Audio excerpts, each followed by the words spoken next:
Hello दोस्तों, thrombocytopenia यानी blood में प्लेटलेट्स की कमी होना ये एक काफ़ी कॉमन लेकिन काफ़ी डेंजरस प्रॉब्लम है। जितना ज़्यादा प्लेटलेट कम होते हैं उतना ज़्यादा आपको प्रॉब्लम होने का चांस होती है।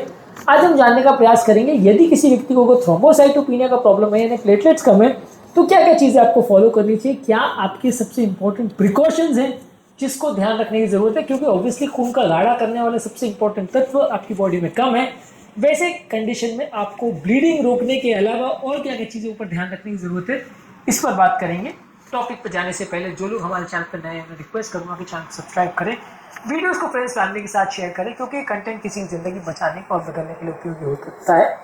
तो बगैर समय बिगाड़े चलिए शुरू करते हैं हमारे साथ ये हल्का सफर। क्या आपके परिवार में कोई व्यक्ति थ्रोम्बोसाइटोपिनिया से पीड़ित है? कितने लो प्लेटलेट्स हैं? कमेंट सेक्शन में लिख के हमें बताएं। सबसे पहला ऑब्वियस चीज़ तो ये कि ब्लीडिंग को आपको अवॉइड करना है, तो कोई भी फॉल्स, इंजरी, कट्स, ये सारी चीज़ों को अवॉइड करना है। कोई कॉन्टैक्ट स्पोर्ट्स नहीं करने, हैवी एक्सरसाइज नहीं करनी है, घर पर चलते समय प्रोटेक्टिव फुटवेयर का प्रयोग करना है और शार्प ऑब्जेक्ट जैसे रेजर, ब्लेड्स, नाइफ्स का प्रयोग नहीं करना है। ब्लीडिंग अगर हो गई तो रुकना मुश्किल हो जाएगा। तो थ्रोम्बोसाइटोपिनिया वाले पेशेंट्स को ये सारी चीज़ों का ध्यान रखना है। इसके अलावा खुद का ध्यान और अपने मुंह का ध्यान ज़्यादा सावधानीपूर्वक रखना है।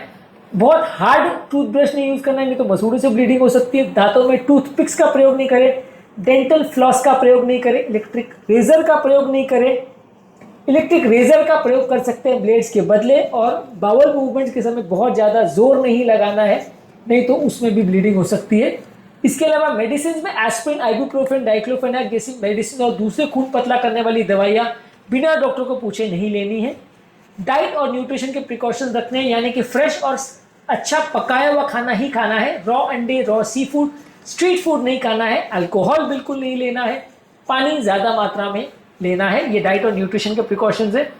इन्फेक्शन से बचना है, हाथों को प्रॉपर्ली क्लीन करना है, क्राउडेड प्लेसेस में ज़्यादा नहीं रहना है जब प्लेटलेट बहुत कम है, सिक कॉन्टैक्ट्स को अवॉइड करना है और पर्सनल हाइजीन को मेंटेन करना है, क्योंकि अक्सर थ्रोम्बोसाइटोपिनिया वाले पेशेंट में इम्यूनिटी भी कम होती है और ऐसे केस में से अगर कोई वायरस इन्फेक्शन हो जाए तो प्लेटलेट को और कम कर सकता है, जो जानलेवा हो सकता है। तो ये सारी चीज़ों को आपको अवॉइड करना है, यानी इन्फेक्शन प्रिवेंट करना आपको कोशिश करनी है।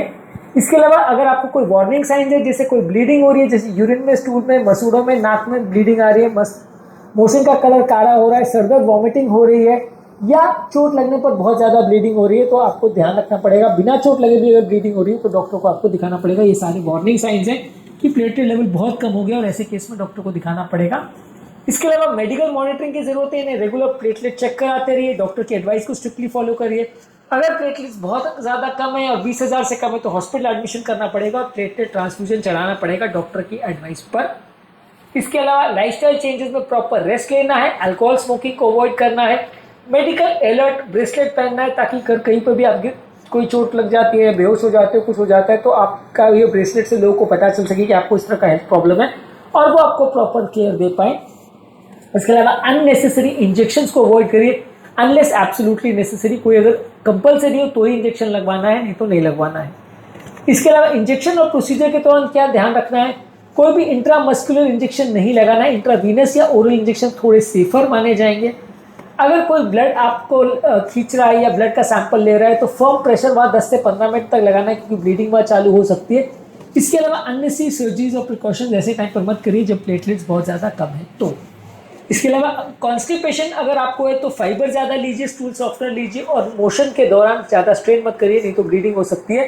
कॉन्स्टिपेटेड पेशेंट को ज़्यादा ध्यान रखना पड़ेगा। जो फीमेल पेशेंट मेंस्ट्रुअल एज में, उनको ज़्यादा ध्यान रखना है कि अगर पीरियड्स बहुत लंबे चल रहे हैं तो डॉक्टर को बताना है। इसके अलावा अगर मेंस्ट्रुएशन चल रहा है तो कोई भी ब्लड थिनर्स या पेन किलर ज़्यादा नहीं लेना है, और अगर मेंस्ट्रुएशन बहुत ज़्यादा चल रहा है तो हार्मोनल कंट्रोल के लिए अपने डॉक्टर से संपर्क करिए।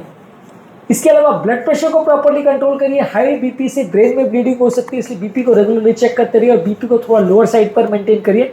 लो प्लेटलेट वाले पेशेंट्स में अगर हाई बीपी हो जाए तो ब्लीडिंग के चांसेस हो जाते हैं, तो बीपी को थोड़ा लोअर साइड पे मेंटेन करें तो अच्छा है।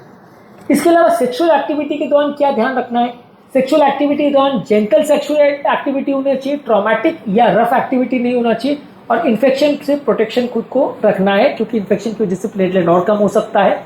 यदि मसाज, योगा या ऐसा कुछ और करना है तो डीप टिश्यू मसाज को अवॉइड करिए, अग्रेसिव योगा के पोस्चर्स को अवॉइड करिए। इसके अलावा कपिंग थेरेपी और एक्यूपंक्चर थेरेपी जिसके दौरान ब्लीडिंग होने का चांस है उसको अवॉइड करना चाहिए, नहीं तो इसमें भी लो प्लेटलेट वाले पेशेंट को दिक्कत हो सकती है। एनवायरनमेंट की बात करें तो एक्सट्रीम हीट और एक्सट्रीम कोल्ड को अवॉइड करना है, सोना या हॉट टब्स को अवॉइड करना है, और बहुत ज़्यादा ठंड जो कि स्किन इंजरी कर सके उसको अवॉइड करना है। बहुत ज़्यादा गर्मी और ठंडी लो प्लेटलेट वाले पेशेंट्स के लिए डेंजरस हो सकती है। इसके अलावा ट्रैवल और डेली लाइफ की बात करें तो लॉन्ग डिस्टेंस ट्रैवल मत करिए जब प्लेटलेट्स बहुत ज़्यादा लो हो। मेडिकल रिपोर्ट्स हमेशा कैरी करिए, और नाइट टाइम ड्राइविंग अगर बहुत ज़्यादा कमजोरी सुस्ती हो तो अवॉइड करिए, क्योंकि ऐसे टाइम पर अगर कोई एक्सीडेंट या कुछ ऐसा प्रॉब्लम हो जाती है तो मेडिकल हेल्प मिलना बहुत मुश्किल है, तो नाइट टाइम ड्राइविंग अवॉइड करिए। इसके अलावा कोई भी प्लेटलेट बूस्टर टॉनिक्स, कोई भी अनवेरिफाइड हर्बल या होम रेमेडीज का बिना डॉक्टर को पूछे प्रयोग नहीं करना है। रेगुलर लैब से चेक कराते रहिए, और यदि प्लेटलेट्स बहुत ज़्यादा हैं तो डॉक्टर के आदेश अनुसार आप एडमिट हो जाइए या प्रॉपर ट्रीटमेंट लीजिए। थ्रोम्बोसाइटोपिनिया वाले पेशेंट्स के लिए ये सारे सबसे इंपॉर्टेंट प्रिकॉशंस है जिनको उनको फॉलो करना चाहिए।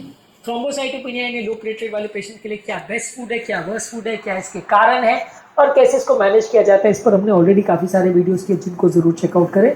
उम्मीद करूंगा कि आज के टॉपिक में कुछ नई बातें जानने को मिली होगी। जो लोग हमारे चैनल पर नए हैं उन्हें रिक्वेस्ट करूंगा कि चैनल को सब्सक्राइब करें, वीडियोस को फ्रेंड्स फैमिली के साथ शेयर करें, क्योंकि कंटेंट किसी की ज़िंदगी बचाने बदलने के लिए उपयोगी हो सकता है। आपके कमेंट्स हमें जानने में मदद करता है कि आपको हमारा कंटेंट कैसा लग रहा है, प्लस हमारे लिए मोटिवेशन और इंस्पिरेशन का काम करते हैं। इसलिए वीडियोस को देखते रहिए, शेयर करते रहिए और हेल्थ के सफर में